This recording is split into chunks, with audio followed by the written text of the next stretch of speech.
চিহ্ন কটা জানেন?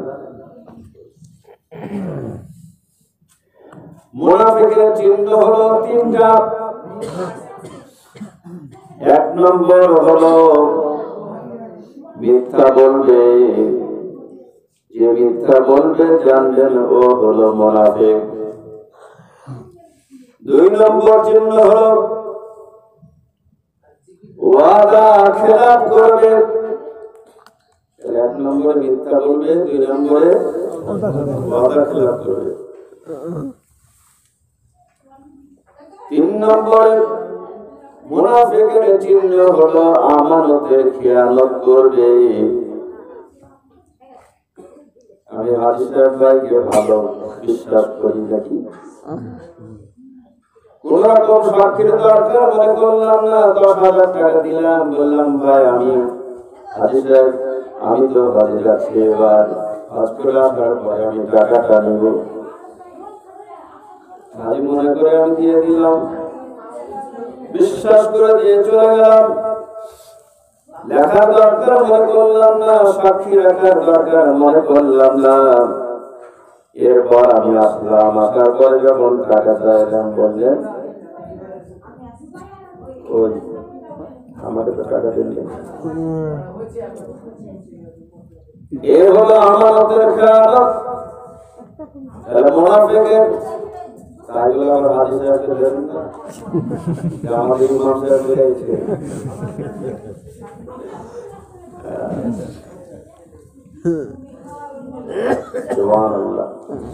জনসমুদ্র মানুষ, এত মানুষ, শুধু মানুষ আর মানুষ, লক্ষ লক্ষ মানুষ সারা বিশ্বে। কিয়ামত কবে হবে? কিয়ামত দেখে এসেছে। সব নাফসি নাফসি করছে। ভাইয়ের সঙ্গে দেখা হয়েছে, কিন্তু দেখা হওয়া পর্যন্ত তারপরে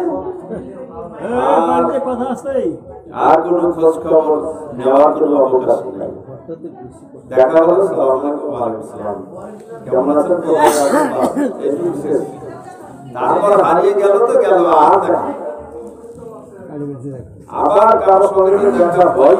দেশের মানুষ কত গেছে দেখায়,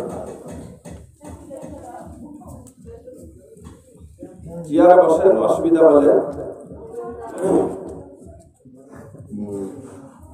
দোয়া আমার ভাগে তো দোয়া, আর এই জন্য একটু মদিনা ধ্যান করছি। দিলটা যদি একটু নরম হয়, চোখে যদি একটু পানি আসে, নাকি বলেন? আল্লাহ, মানুষ পাগল। নবীর রাজার সামনে গিয়ে হাওয়া করে কান্না করে, একটু বেশি সময় দাঁড়িয়ে দাঁড়িয়ে সালাম দিতে চাই, কিন্তু সেটা আর নসিব হয় না। হাজি তারিখ, হাজি তারিখ, এক কথা, যেখানে যাবেন এক কথা, হাজি তারিখ, রাস্তায় আপনি চলছেন, হাজি তারিখ, তারিখ, রাস্তা রাস্তা দেখো, রাস্তায় এগিয়ে যাও, বসা হবে না, দাঁড়ানো হবে না, হাজি তারিখ। আল্লাহু আকবার।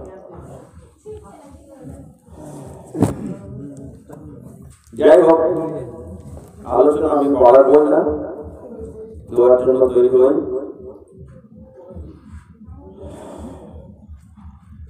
মহান রব্বুল আলামিন তিনি বলেছেন,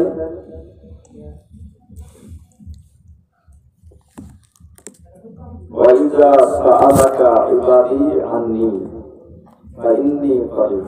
হে নবী, আপনার কাছে মানুষেরা জানতে চাইছে আল্লাহ আমাদের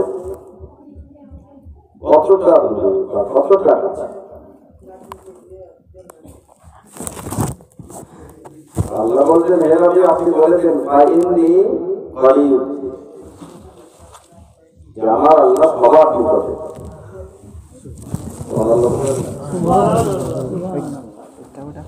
আল্লাহ নবীকে বলতে বলছেন যে যারা তোমার কাছে সওয়াল করছে, সাআলাকা ইবাদি, যারা সওয়াল করছে, যারা প্রশ্ন করছে, জানতে চাইছে, তাদেরকে বলেছে ফাইন্নি করিব, আল্লাহ একেবারে নিকটে, সবার নিকটে।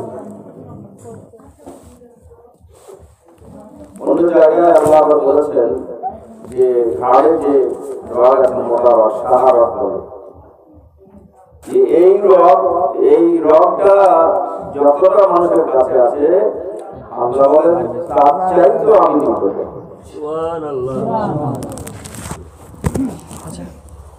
আল্লাহ বলেন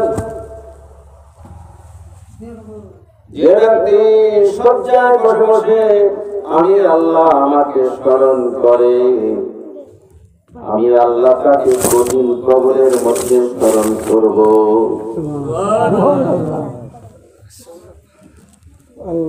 আল্লাহকে ডাকতে হবে, আল্লাহকে স্মরণ করতে হবে, আল্লাহর কাছে দোয়া করতে হবে। আল্লাহ বলেন উজিবু দাওয়াতাদ দাঈ ইযা দাআন, যখন আমার বান্দারা আমার কাছে দোয়া করে আমি আল্লাহ তার দোয়াকে কবুল করি। রাত্রি যত গভীর হয়, সুবহানাল্লাহ, গভীর থেকে গভীরতর হয়ে যাচ্ছে, রাত্রি 12টা পার হয়ে গেছে, 1টা 2টা 3টা এরকম হয়ে গেছে। কিছু মানুষ আছে ওই সময় তাদের বিছানা ভালো লাগে না, কথা বলেন ঠিক কিনা? শেরে খোদা হযরত আলী কারামাল্লাহু ওয়াজহু, তিনি হযরত বেলাল রাদিয়াল্লাহু তাআলা আনহু তিনাকে বলেন, হে বেলাল, নবীকে ডাকো, নবী তো ঘুমিয়ে আছে, নবীকে ডাকো। ফজরের নামাজের সময়, ফজরের নামাজের সময় আগত, বেলাল তুমি নবীকে ডাকো। হযরত বেলাল রাদিয়াল্লাহু তাআলা আনহু তিনি নবীকে ডাকবেন কি করে চিন্তায় পড়ে গেলেন। মহান রব্বুল আলামিন তিনার অন্তরের মধ্যে এমন একটা কথার উদয় করে দিলেন যে কথাটা আমার নবীর খুব পছন্দ হয়েছিল। একবার জোরে বলুন সুবহানাল্লাহ। হযরত বেলাল রাদিয়াল্লাহুকে কেউ শিখায় নাই, কেউ শিখায় নাই। ভাই আমার, আযানের কথাগুলো যেমন আল্লাহ শিখিয়েছিলেন, যেমন আল্লাহ জানিয়ে দিয়েছিলেন, শিখিয়ে দিয়েছিলেন। রাত্রি বেলায় হযরত যায়েদ রাদিয়াল্লাহু স্বপ্ন দেখেন, তিনি আযান শিখছেন, স্বপ্নের মধ্যে, ঘুমের মধ্যে আযান শিখছেন। হযরত ওমর রাদিয়াল্লাহু তাআলা আনহু তিনাকে আযানের কথা বলা হচ্ছে, আযানের বাক্যগুলো বলে দেওয়া হচ্ছে। হযরত ওমর রাদিয়াল্লাহু তাআলা আনহু এমনি ভাবে আরো সাহাবায়ে কেরামগণ তিনারা স্বপ্নের মাধ্যমে আযানের কথাগুলো শিখলেন। সাহাবায়ে কেরামগণ নবীকে বলেন, হুজুর ইয়া রাসূলুল্লাহ, ইয়া হাবিবাল্লাহ, হুজুর গো, আজকে স্বপ্নে আমি এই কথাগুলো শিখেছি।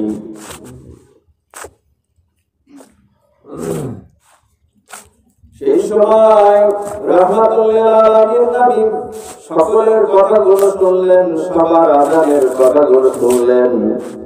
শোনার পর বললেন যে হে সাহাবীরা, আমার বেলালকে আজ থেকে আযানের এই বাক্যগুলো, কথাগুলো শিখিয়ে দাও। এইভাবে বেলাল আযান দিবেন। কিন্তু হযরত বেলাল রাদিয়াল্লাহু তাআলা আনহু তিনি প্রথম যখন মদিনার মসজিদে আযান দেওয়া শুরু করেন, তখন হযরত বেলালের একটাই কথা ছিল, আযানের কথা, একটাই আযানের কথা ছিল,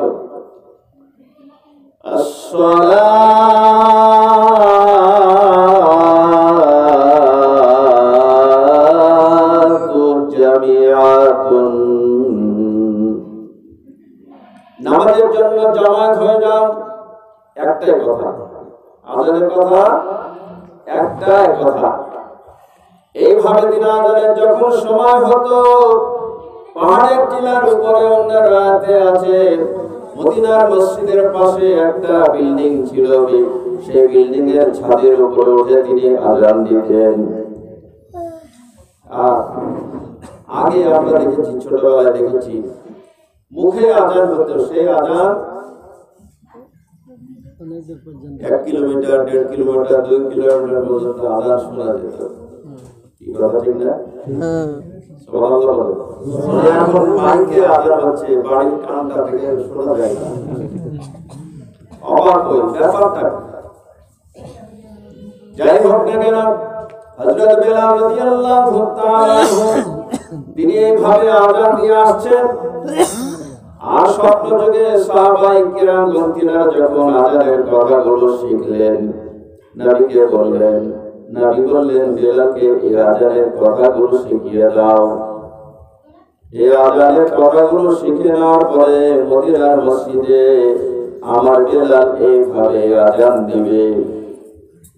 ভাই আমার, ফজরের নামাজের আজান, এই আজানের কথা কিন্তু তখনও আবিষ্কার হয়নি।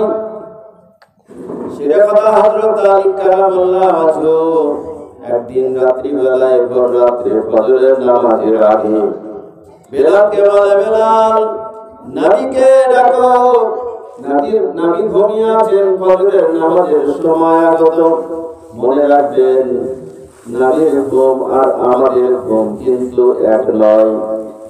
একই রকম না, না। নবী আমাদের মত মানুষ নয়, নবীর ঘুম আমাদের মত ঘুম নয়। নবী ঘুমিয়ে যাওয়ার পরে ওযু নষ্ট হতো না, আর আমরা ঘুমিয়ে গেলে ওযু নষ্ট হয়ে যায়। তফাৎ আছে না? পার্থক্য আছে ভাইরা আমার। তবে বলবেন নবী ঘুমিয়ে যাওয়ার পরে ওযু নষ্ট হতো না, আমরা ঘুমিয়ে গেলে ওযু নষ্ট হয় কেন? তিনিও মানুষ ছিলেন, আমরাও তো মানুষ নাকি? নবী মানুষ, আমরা মানুষ। নবীকে আমরা ফেরেশতা বলি না।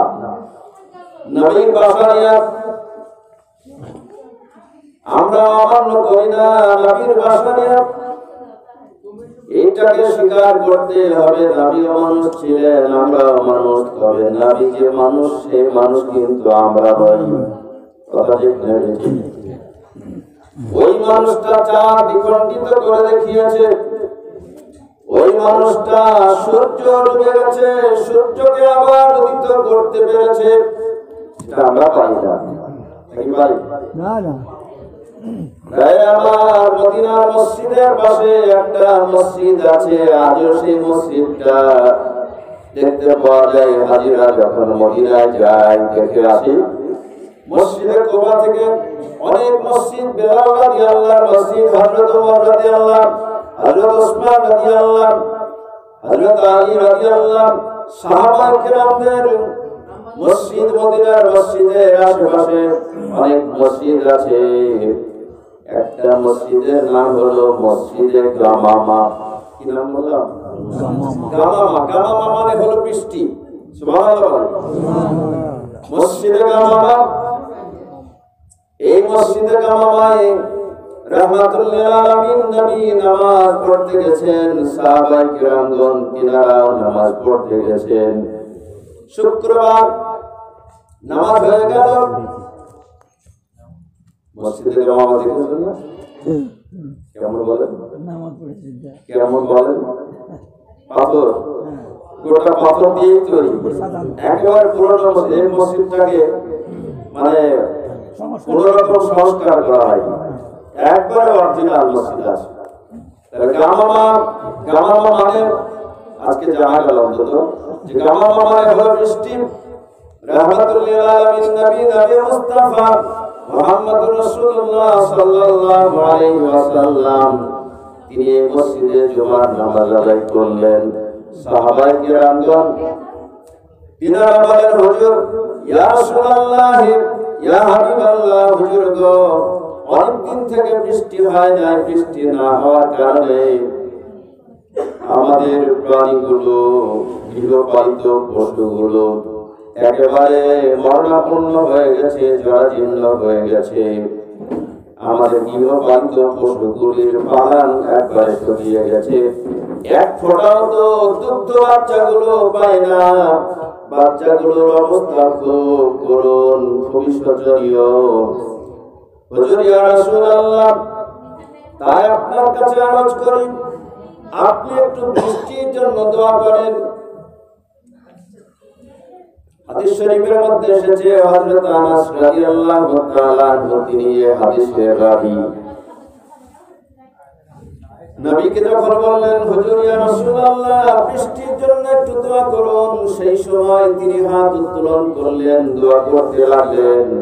হযরত আনাস রাদিয়াল্লাহু তাআলা আনহু তিনি বলেন, খোদার কসম করে বলি, নবী যখন দোয়া করতে লাগলেন, সেই সময় আমি মনে কৌতূহল নিয়ে আকাশের দিকে তাকাতে লাগলাম। দেখি আকাশের অবস্থা কি। সুবহানাল্লাহ বলেন। সুবহানাল্লাহ। বৃষ্টির জন্য নবী দোয়া করছেন, কিন্তু বৃষ্টি বর্ষণের জন্য মেঘের দরকার নাকি? মেঘের দরকার। তাই তিনি মনে কৌতূহল নিয়ে আকাশের দিকে তাকালেন। দেখতে পেলেন আকাশে মেঘ বলতে কিছুই নাই, মেঘ শূন্য আকাশ। নবী দোয়া শুরু করেছেন। কিছুক্ষণ পর তিনি আবার মনে কৌতূহল নিয়ে আকাশের দিকে তাকালেন। দেখতে পেলেন আকাশে মেঘ করেছে। জোরে বলুন সুবহানাল্লাহ। মেঘ ছিল না, মেঘ এসেছে। নবী যখন দোয়া করা শেষ করতে যাচ্ছেন, সেই সময় হযরত আনাস রাদিয়াল্লাহু বলেন, খোদার কসম করে বলি, আমি আকাশের দিকে মনে কৌতূহল নিয়ে তাকালাম। দেখি আকাশের কি অবস্থা। সেই সময় তিনি তাকিয়ে দেখেন আকাশে এত মেঘ করেছে, মনে হচ্ছে কিছু সময়ের ব্যবধানে বৃষ্টি বর্ষণ শুরু হবে। সুবহানাল্লাহ। হযরত আনাস রাদিয়াল্লাহু বলেন, এরপর নবী যখন দোয়া শেষ করলেন, মিম্বার থেকে যখন নামতে লাগলেন, সেই সময় দেখতে পেলাম আকাশ থেকে, মেঘ থেকে বৃষ্টির মোটা মোটা পানির ফোঁটা পড়তে শুরু করেছে। মিম্বার থেকে নামতে দেখতে পেলাম এত জোর বৃষ্টি শুরু হয়েছে যে রাহমাতুল আলামিন নবী মুস্তাফার দাড়ি মুবারক বেয়ে বৃষ্টির পানি জমে জমে জোরে জোরে পড়া শুরু করে দিয়েছে। সুবহানাল্লাহ। সাল্লাল্লাহু আলাইহি ওয়াসাল্লাম। হযরত আনাস রাদিয়াল্লাহু তাআলা আনহু তিনি বলেন, বৃষ্টি বর্ষণ শুরু হয়ে গেল। আমাদের এখনো মনে আছে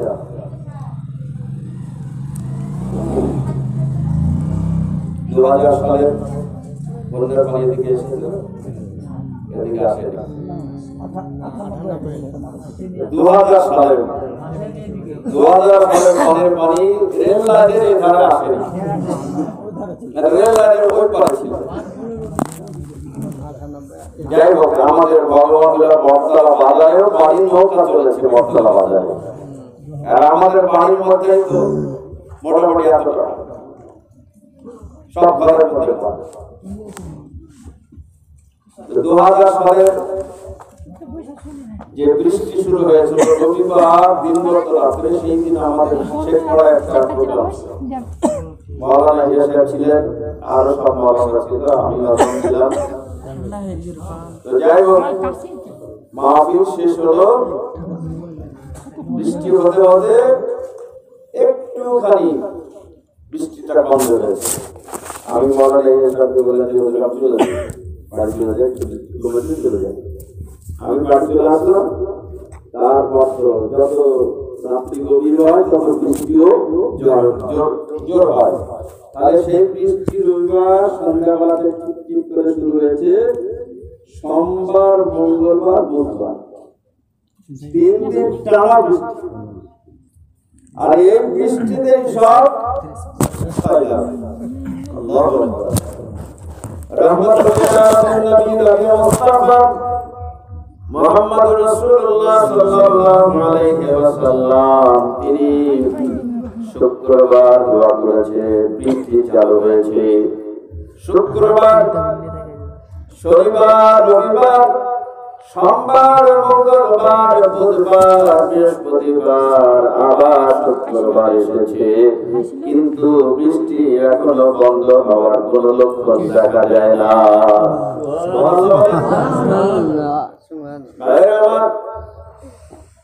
মসজিদে নামাজ পড়তে গেলেন, যেতে যেতে তো অনেকে বৃষ্টির পানিতে ভিজে গেলেন, কারণ জোর বৃষ্টি হচ্ছে। এই বৃষ্টিতে সবার ভিজে যাওয়ার কথা। নামাজ হয়ে গেল, সাহাবায়ে কেরামগণ তিনারা বলে, হুজুর ইয়া রাসূলুল্লাহ, ইয়া হাবিবাল্লাহ, হুজুর গো আপনি দোয়া করেছিলেন তাই বৃষ্টি চালু হয়েছে, আপনি দোয়া করেছিলেন তাই বৃষ্টি বর্ষণ শুরু হয়েছে, বৃষ্টি আর থামে না। আজকে 8 দিন হয়ে গেল, আমরা সবাই একরকম গৃহবন্দী হয়ে আছি, আমরা বের হতে পারছি না। আর আমাদের গৃহপালিত পশু, তাদেরকেও আমরা বের করতে পারছি না। হুজুর একটু দোয়া করুন যেন বৃষ্টি বন্ধ হয়ে যায়। সুবহানাল্লাহ। সাহাবায়ে কেরামদের একটাই বিশ্বাস, আকীদা একটাই, নবী দোয়া করে বৃষ্টি চালু হয়েছে, যিনি বৃষ্টি চালু করেছেন তিনি বন্ধ করতে পারেন। এই জন্য নবীর কাছে আবার দোয়া আবদার, হুজুর দোয়া করুন আল্লাহর কাছে যেন বৃষ্টি বন্ধ হয়ে যায়। নবী দোয়া করতে লাগলেন, আস্তে আস্তে হাত উপরের দিকে উঠালেন, শাহাদাত আঙ্গুল দিয়ে তিনি ইশারা করে মেঘকে ডেকে ডেকে বলতে লাগলেন, হে মেঘ, মদিনার আকাশ থেকে সরে যা, সরে যা, সরে যা, মদিনায় আর বৃষ্টি দরকার নাই। নবী শাহাদাত আঙ্গুল দিয়ে মেঘকে ইশারা করে বললেন, সরে যা, মদিনার আকাশ পরিষ্কার করে দে। বলার সঙ্গে সঙ্গে দেখা গেল মদিনার আকাশ পরিষ্কার করে মেঘ সরে চলে গেল।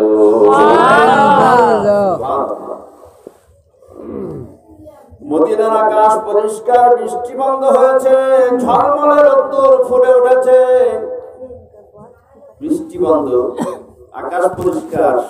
সঙ্গে সঙ্গে আবার মানুষ রৌদ্রের মুখ দেখেছে। এই হলো আমাদের নবী, নবী মুস্তাফা মুহাম্মদুর রাসূলুল্লাহ সাল্লাল্লাহু আলাইহি ওয়াসাল্লাম। ভাইরা আমার, আসুন বলছিলাম হযরত বেলাল রাদিয়াল্লাহু তাআলা আনহু তিনি আযান দিবেন,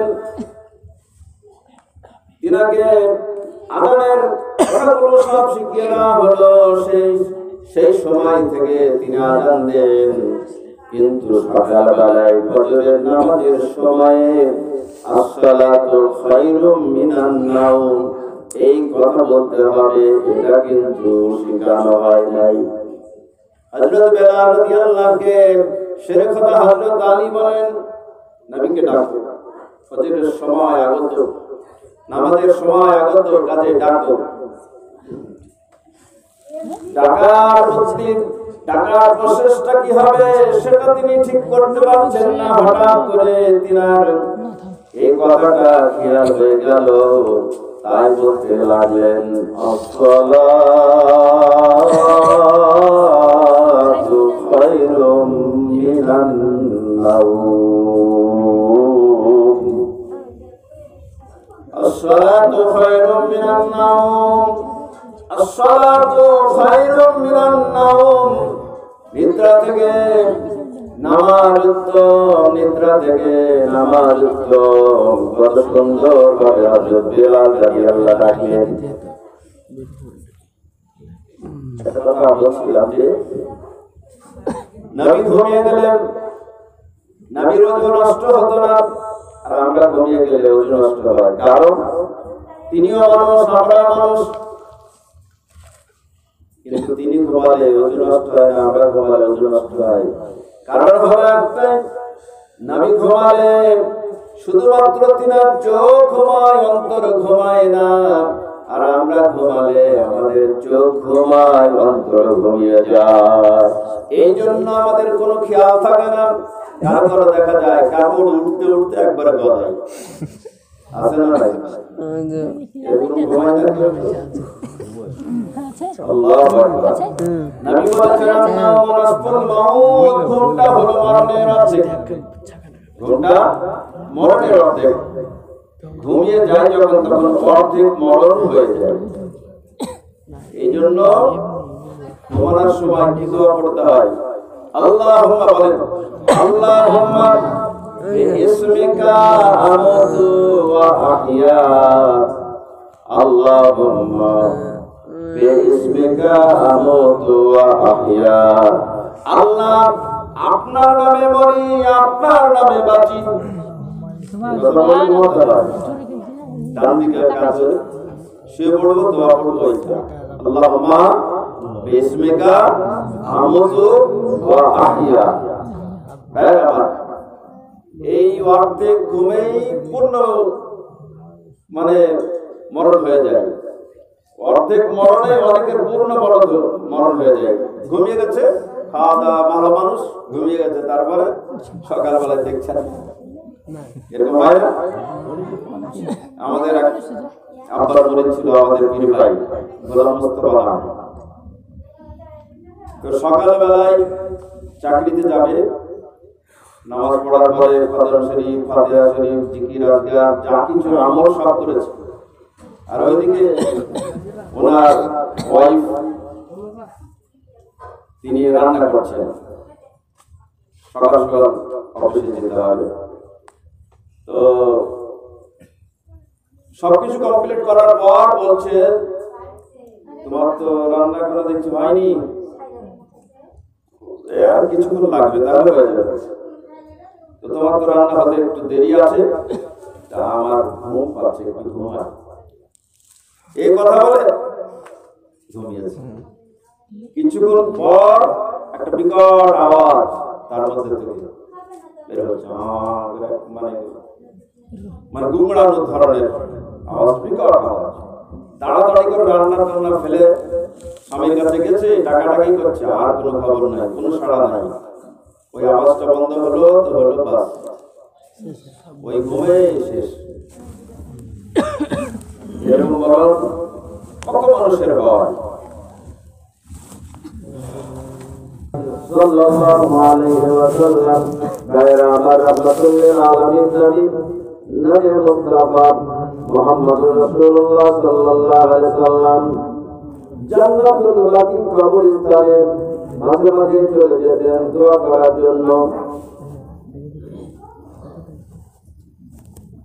নবী শেষবারের মতো দোয়া করতে গেছেন।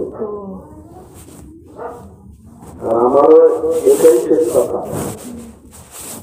নবী শেষবারের মতো জান্নাতুল বাকি কবরস্থান, বিখ্যাত কবরস্থান মদিনায়। এখন জান্নাতুল বাকি কবরস্থানের এই এরিয়া দেখে তো আমি অবাক। আমি 1977 সালে যখন ছিলাম তখন তো দেখেছিলাম ছোট্ট জায়গার উপর গোরস্থান। আর এখন দেখছি মনে হচ্ছে যে যতদূর চোখের দৃষ্টি যাচ্ছে ততদূর যেন জান্নাতুল বাকি এরিয়া বাড়তে বাড়তে বাড়তে বাড়তে একবারে বিশাল জায়গা হয়ে যাবে। আর জায়গা বাড়াবে না কেন? এমন কোন মানে নামাজের ওয়াক্ত নাই যে ওয়াক্তে জানা যাচ্ছে। নামাজ হয়ে গেল, ফরজ নামাজ হয়ে গেল, তারপরে একটু পরে বলতে লাগে রাহমাতুল লিল আলামিন নবী মুস্তাফা মুহাম্মদুর রাসূলুল্লাহ সাল্লাল্লাহু আলাইহি ওয়াসাল্লাম জান্নাতুল বাকি কবরস্থানে গেছেন। শেষবারের মতো জান্নাতুল বাকি কবরস্থানে যাওয়ার পর সকলের জন্য দীর্ঘ সময় নিয়ে দোয়া করেছেন, চোখের পানি ফেলেছেন, কান্নাকাটি করেছেন। এরপর তিনি যখন জান্নাতুল বাকি কবরস্থান থেকে বের হয়ে আসছেন, অশ্রুসিক্ত নয়নে যখন বেরিয়ে চলে আসছেন, সেই সময় সকলের দিকে বারে বারে চেয়ে চেয়ে, সকলের দিকে তাকিয়ে তাকিয়ে বারে বারে কথাটা বলছেন আর আসছেন, দীর্ঘ সময় ধরে তোমাদের মাঝে আমি নবী ছিলাম, আমাকে পেয়ে তোমাদের খুব আনন্দ হয়েছে, খুব ভালো লেগেছে, কিন্তু আমি যখন চলে যাচ্ছি তোমাদের সবার মন খারাপ হয়ে গেছে। শুনে নাও, মন খারাপ করতে হবে না। আমি নবী আজকে বলে যাচ্ছি, এরপরে যেই দিন আমি নবী তোমাদের মাঝে আসবো, সেই দিন কিন্তু তোমাদেরকে ছেড়ে আমি চলে যাব না। এই দিন আসলে আর তোমাদেরকে ছেড়ে যাব না। সুবহানাল্লাহ। সেই নবী আমাদের নবী, নবী মুস্তাফা, তিনিও কবরস্থানে জিয়ারত করেছেন। মক্কায় যখন থাকতেন তখনও তিনি জান্নাতুল মাওলায় তিনার অর্ধাঙ্গিনী বিবি খাদিজাতুল কুবরা রাদিয়াল্লাহু তাআলা আনহার কবরের পাশে যেতেন, দোয়া করতেন, চোখের পানি ফেলতেন। আর মদিনার জান্নাতুল বাকি কবরস্থান, এত বড় কবরস্থান, এত সাহাবী সেখানে আছে, 10,000-এরও বেশি সাহাবী আছে। সুবহানাল্লাহ। জান্নাতুল বাকি কবরস্থানে 10,000-এরও বেশি সাহাবী সেখানে আছে। সুবহানাল্লাহ। হযরত ওসমান বিন নুরাইন রাদিয়াল্লাহু তাআলা আনহু, তিনাকে নবী বলেন, হে ওসমান বিন নুরাইন, তাড়াতাড়ি করে তীর ধনুক নিয়ে আসো। তীর ধনুক নিয়ে আসলেন। নবী বলেন, এই জায়গাটায় দাঁড়াও। জান্নাতুল বাকি কবরস্থানের দিকে মুখ করে ধনুকে তীর সংযোজন করে তৈরি হয়ে থাকবো। কিছুক্ষণের মধ্যে তোমাকে আমি তীর ছাড়তে অর্ডার করব। হযরত ওসমান বিন নুরাইন রাদিয়াল্লাহু তাআলা আনহু নবীর দেখিয়ে দেওয়া জায়গায় দাঁড়ালেন। জান্নাতুল বাকি কবরস্থানের দিকে মুখ করে দাঁড়িয়ে দাঁড়িয়ে ধনুকে তীর সংযোজন করে রেডি হয়ে আছেন, আর মনে কৌতূহল নিয়ে তাকাচ্ছেন। হয়তো বা কোনো হিংস্র জন্তু আসতে পারে, কিংবা কোনো শত্রু আসতে পারে, সেই জন্যই নবী হয়তো আমাকে তৈরি থাকতে বলেছেন। কিন্তু কোনো হিংস্র জন্তুর দেখা পাওয়া গেল না, কোনো শত্রুর দেখা পাওয়া গেল না। এক সময় নবী অর্ডার করলেন, ওসমান, ধনুকে টান দাও, তীর ছাড়তে হবে। তিনি ধনুকে টান দিলেন। নবী বলেন, তীর ছেড়ে দাও। তীর বেরিয়ে চলে গেল ধনুক থেকে, শাসা করে বেরিয়ে চলে যায়। যেতে যেতে জান্নাতুল বাকি কবরস্থানে একেবারে শেষ সীমানায় বাড়ির মধ্যে গিয়ে পড়ে গেল তীরখানা। নবীর অর্ডার, তীর ধনুক নিয়ে আসুন। নবীর অর্ডার, ছেড়ে দাও। তিনি ছেড়ে দিয়েছেন। কোন শত্রু নয়, কোন হিংস্র জন্তু নয়, মনে তো কৌতূহল আসবেই।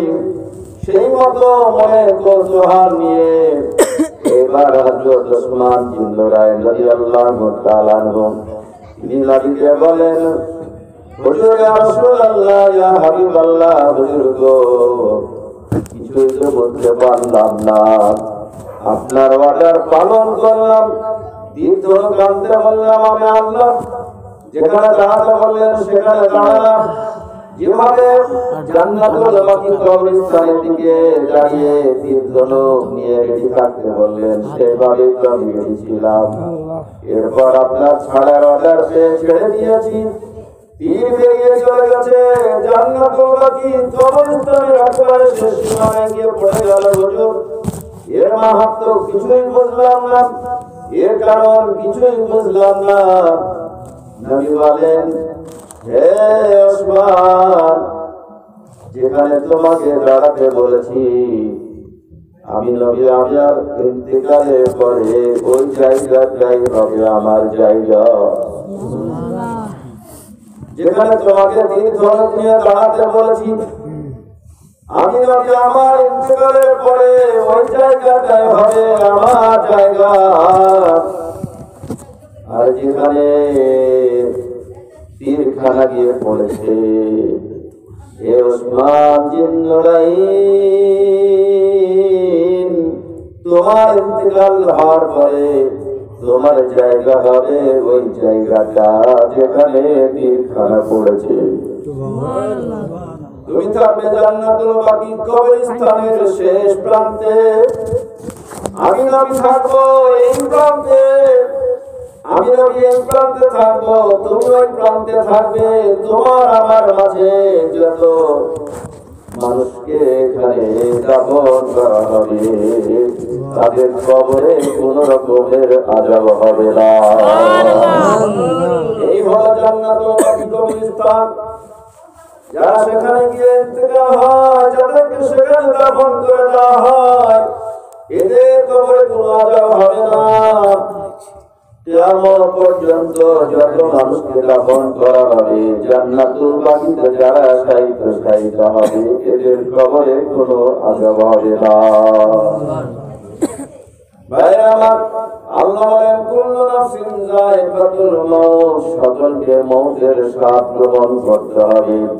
দুনিয়া কোন স্থায়ী বসবাসের জায়গা, এখান থেকে আমাদের একদিন যেতে হবে।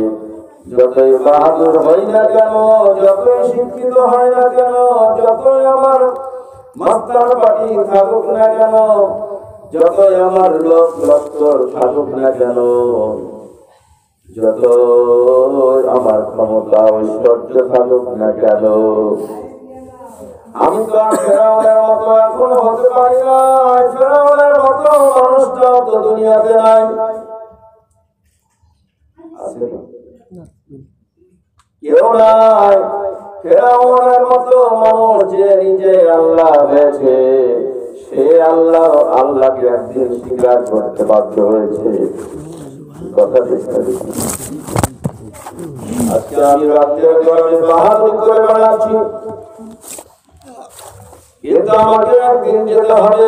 ওই সময় যখন আমি বিছানায় পড়ে যাব, আমি আল্লাহকে না ডাকলেও, নামাজ রোজা না করলেও, আল্লাহ জিকির না করলেও, আল্লাহকে স্মরণ না করলেও, সেই সময় কিন্তু আল্লাহকে স্মরণ করতে হবে, আল্লাহকে আল্লাহ বলে স্বীকার করতে কিন্তু হবে। কথা ঠিক না?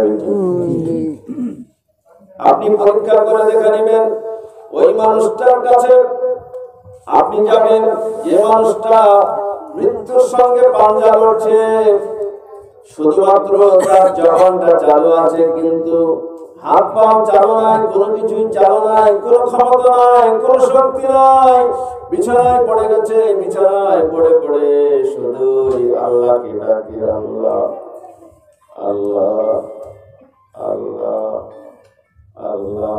কি বলেন? কথা ঠিক না? বিছানায় পড়ে পড়ে আল্লাহকে ডাকে, অথচ ওই মানুষটা কেউ আল্লাহ বলে, হ্যাঁ একটু জোরে যদি আল্লাহ বলেছে সহ্য করে, সহ্য করে, কিন্তু ওই মানুষটা এখন আল্লাহ আল্লাহ করছে, আল্লাহকে ডাকছে। আল্লাহ বলেন উযকুরুল্লাহ যিকরান কাসীরা আলা বিযিকরিল্লাহি তাতমাইন্নুল কুলুব। জিকির করলে মানুষ শান্তি পায়। আল্লাহকে আল্লাহ বলে ডাকলে, আল্লাহ বলেন মানুষ শান্তি পায়, মানুষের কলিজা ঠান্ডা হয়। আর ওই জন্য অত কষ্টের মধ্যেও আল্লাহকে ডাকে, আল্লাহকে ডেকে একটু শান্তি পায়। কি কথা ঠিক না? আল্লাহ তৌফিক দান করুন। আল্লাহকে আমরা স্মরণ করবো, আল্লাহর ইবাদত করবো। একবার দেখেন, চেষ্টা করে রাত্রিতে সারা রাত একটু সবাই যখন ঘুমিয়ে যাবে, আপনি শুরু করেন ইবাদত করা, বসে বসে জিকির করেন, দোয়া করেন, একটু কান্নাকাটি করেন।